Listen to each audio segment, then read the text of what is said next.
Hi, Aries. Welcome to Pandora Astrology's monthly horoscope for September of 2021. We've got Mercury and Venus moving fast. Mars is going retrograde this month, and Julia will tell you all about that. And then I've got a couple of moons to report as well. Hey, Julia, you want to kick it off with that Mars for Aries?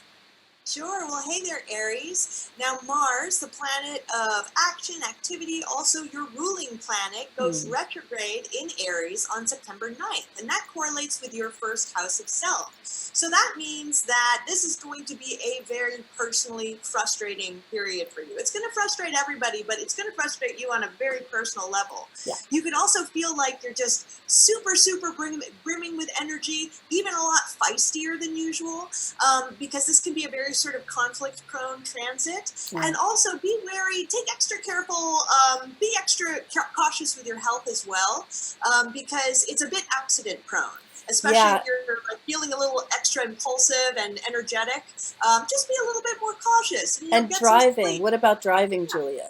Yeah, Don't definitely. I mean, speed. yeah, don't speed.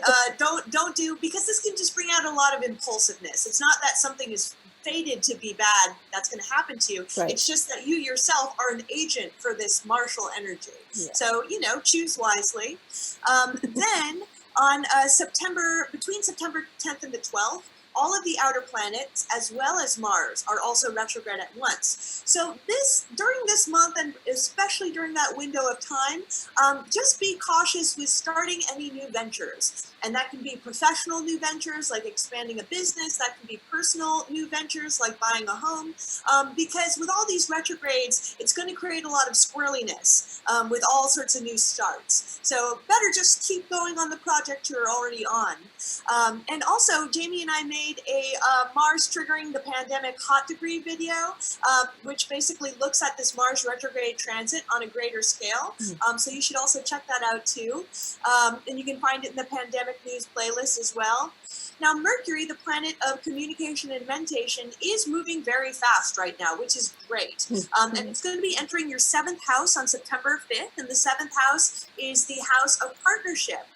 And when Mercury is in this house, it means that your best thinking is going to happen in a one-to-one context. So bouncing your ideas off a partner, or just sort of like thinking things out, whether it's a romantic partner, a business partner, or a platonic best friend who you spend a lot of time with, you're going to just be sort of thinking best within a one-to-one context. And now Venus is also moving direct and fast. She's the planet of relationships. And on September 5th or 6th, it really depends on your time zone, but somewhere between those 2 days, she's going to enter your 5th house, where she loves to be, because it's the house of dating, it's the house of children, it's the house of fun. So if you've got a partner, you're going to have a lot of fun with them during this cycle.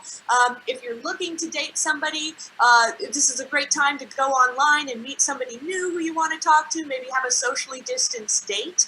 And it's just, if you play any games or you have children, this is just going to be a very enjoyable time. I love that. Well, there are a couple of moons this month. The first one happens just as the month is beginning on September 1st, and it's right here in Pisces, which falls in your 12th house, opposite the sun in Virgo in your 6th house. And this is an axis of service.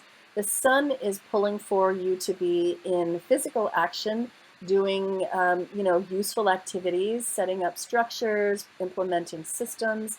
But the moon is going to be pulling for you to rest, recuperate, rejuvenate, get more sleep.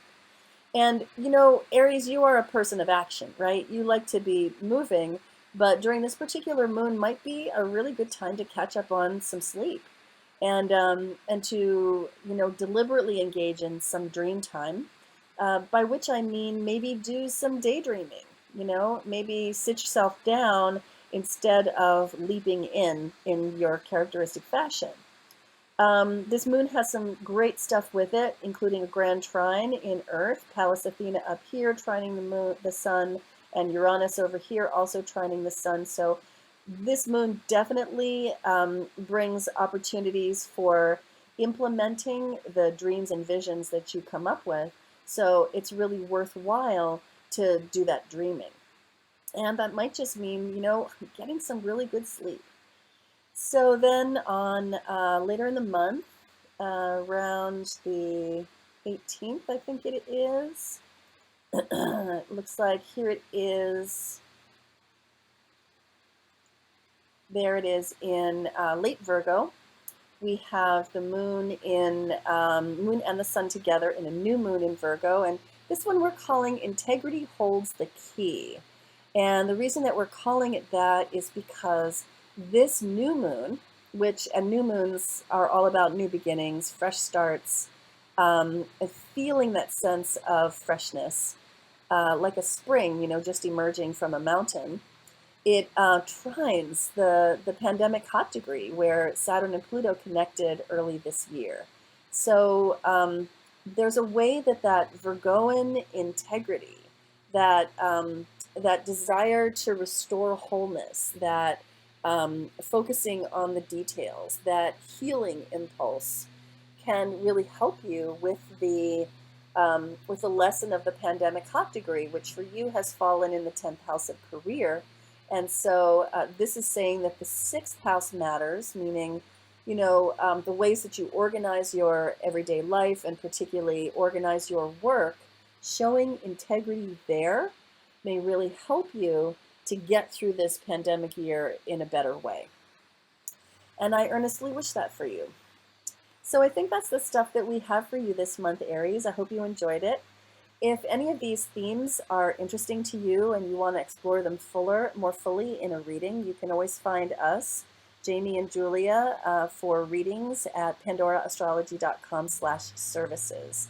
And there isn't a bad kind of reading to choose, but if you have a bunch of general topics, then the natal and transit reading is the one to get.